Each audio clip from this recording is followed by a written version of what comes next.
Hi everyone, I'm Andrew, and no one will take my dragons, except me.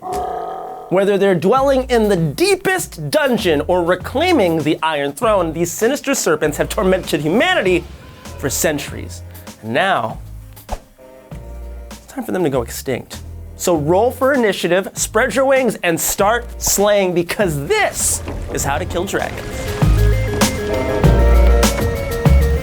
Now, we're gonna be casting a fairly wide net here. All right, what's all this hubbub?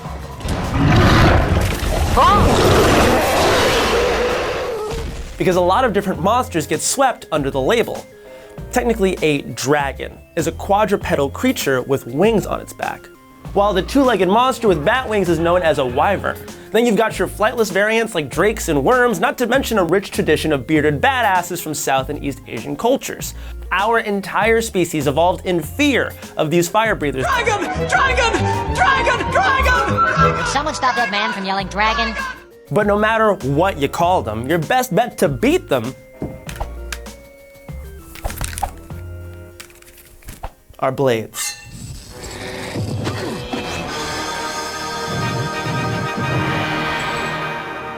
Not all dragons are treasure-hoarding, town-destroying monsters.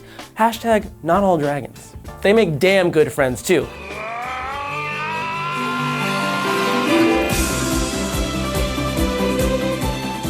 Like Sean Connery's Draco in Dragonheart. Long ago, he saved the life of a Saxon prince by offering half his heart. Aw, forever binding him with the future tyrant. Alive and safe. Years later, he befriends a dragon slayer named Bowen, played by Dennis Quaid. I personally have seen him slay almost 2 dragons. Oh, brother Gilbert. And together they run a grift on local villages to scam them out of their dragon defense funds. After King Arthur's ghost sets them on the straight and narrow, Draco, Bowen, and the gang team up to take down the evil king. But since the dragon shares his titular heart, Bowen can only kill the king by sacrificing his best friend with a battle axe through the chest. You hate to see it.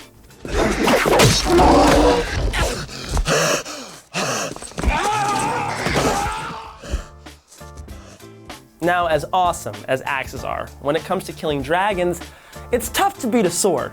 But not just any sword, not even the authentic Hanzo steel you bought at the mall kiosk. While you were binge watching Game of Thrones, I studied the blade. And now you have the audacity to ask me for help? Nothing personal, kid. It takes a special blade to pierce the unyielding scales of your average dragon, like the Sword of Truth in Disney's Sleeping Beauty. In the gorgeously animated climax, Prince Philip faces off against Maleficent, transformed into a massive black dragon. Since he doesn't have Donald, Goofy, or Beast backing him up, Phil relies on Aurora's fairies, who hand him the Shield of Virtue and the Sword of Truth and give him a pixie dust buff. Fire! Deep freeze! When he chucks that bad boy straight into Maleficent's heart, it's about as gory as vintage Disney gets. But if you really want to talk about childhood trauma, look no further than Willow. George Lucas and Ron Howard's extremely bizarre epic gave me almost as many nightmares as The Dark Crystal.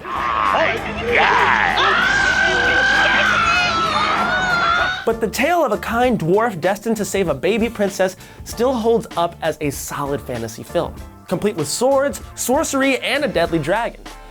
Technically, it's an Ebersisk, a troll accidentally transformed into a fire-breathing two-headed terror that joins what was already an extremely chaotic battle. The sellsword Mad Mardigan must be a Shadow of the Colossus fan, since he dives onto one of the creature's domes and plunges his blade through the beast's skull and jaw.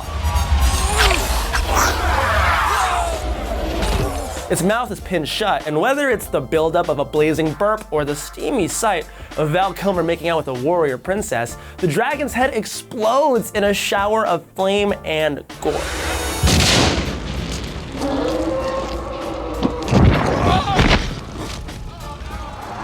Now, if you don't like getting doused with boiling hot dragon guts, or you're just scared of getting singed, you can keep your distance and beat them with ballistics. Unfortunately, even our modern military-industrial complex has a hard time punching through dragon hides. But who needs a 50 cal sniper rifle when a simple bow and arrow will suffice? That does the job in Reign of Fire, a post-apocalyptic sci-fi fantasy where dragons have lain waste to the modern world. Their ragtag resistance does their best to beat their tormentors, but while massive harpoons are enough to take down the female dragons,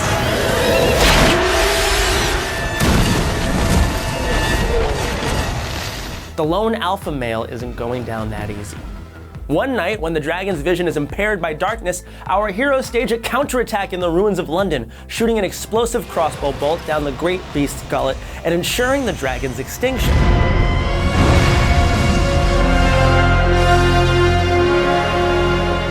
Next, we have a less grimdark example in J.R.R. Tolkien's The Hobbit.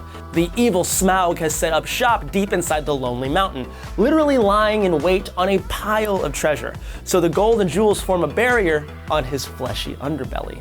Burglar Bilbo Baggins figures out his weak point, a bare patch on the dragon's chest, which comes in handy when the serpent starts to slaughter Lake Town. Bard the Bowman receives the intel and one-shot Smaug with his special black arrow. Go now and speed well.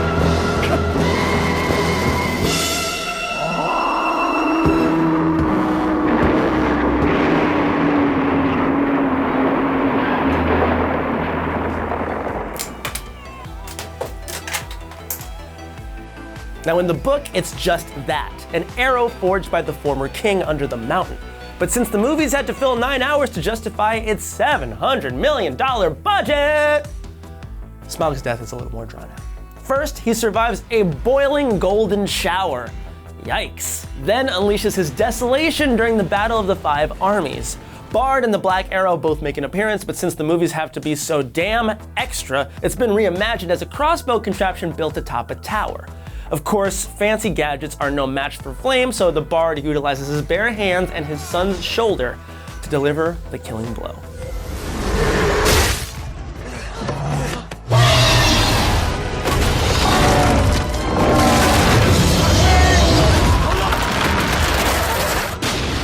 Now, obviously, we can't talk about dragons without mentioning George R.R. Martin's A Song of Ice and Fire saga.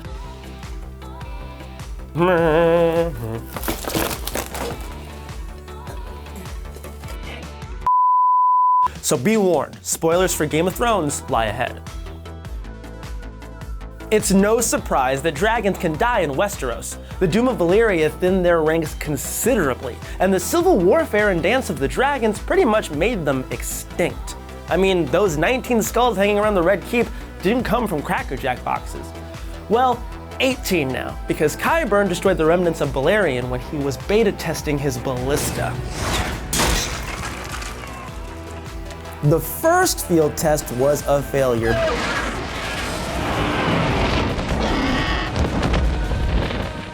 But the theory is sound.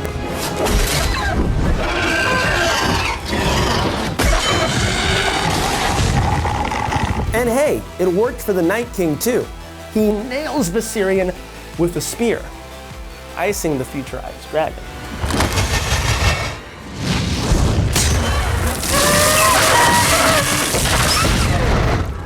And sending him plummeting to the frozen depths. And if you want to kill an undead dragon, it's surprisingly easy. Just cut off its power at the source, because dragons are inextricably linked to magic.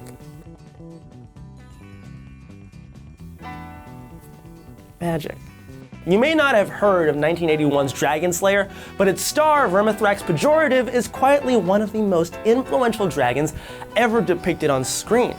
Guillermo del Toro called her one of the most perfect creature designs he's ever seen, and George R.R. Martin himself has declared her the best dragon that was ever put on film.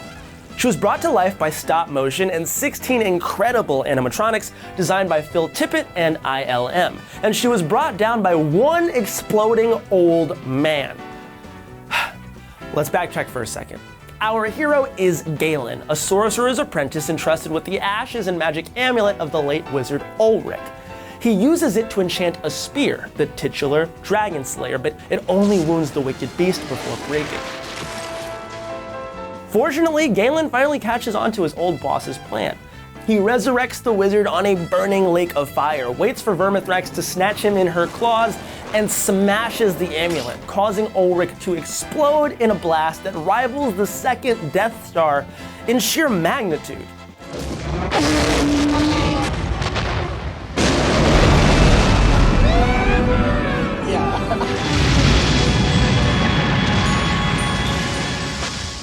Why go through the bother of bringing your dead mentor back to life and blowing him up?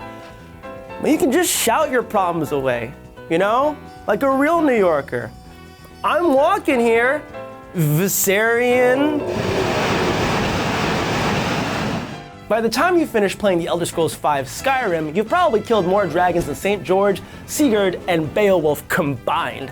That's because you're the Dragonborn, a warrior with the soul of a dragon who can speak their eldritch language. I can't believe it. You're Dragonborn. And wreak havoc on the janky physics of the world around you. Now, you can destroy plenty of dragons with some Daedric armor and an ebony axe, but if you want to take down Alduin, the World Eater, you can't do it on the mortal plane. Once you make it to Sovngarde, the Nordic afterlife, you team up with 3 fallen heroes who help you wail on the World Eater.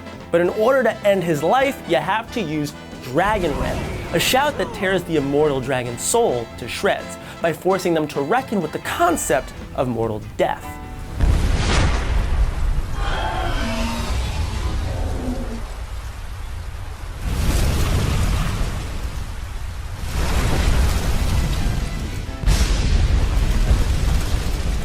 So now that we've covered one of the best examples of a Western fantasy dragon, let's close out with Dragon War, or D-War, a South Korean film starring American actors that focuses on the Imugi, mythical serpents that can transform into all-powerful celestial dragons with the help of the Yuyi-Ju, who just so happens to be reincarnated as a white woman named Sarah in modern-day Los Angeles. An evil Imugi named Baraki, his extremely loud lackey, legions of dragons, and RPG-toting dinosaurs invade the West Coast, and they quickly make short work of the US military might.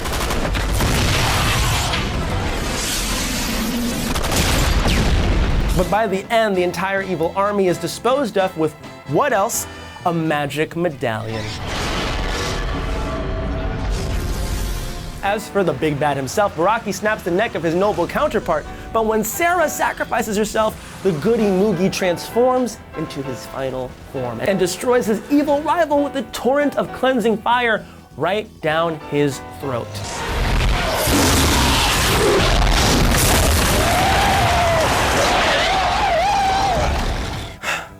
Maybe we just need to leave dragons alone and let them deal with their own shit. It's bad enough humans are constantly trying to steal their treasure, gank them for XP and loot, or use them as pawns in a political struggle. They're noble, intelligent, majestic creatures, but when push comes to shove, I'd rather be slaying than simmered.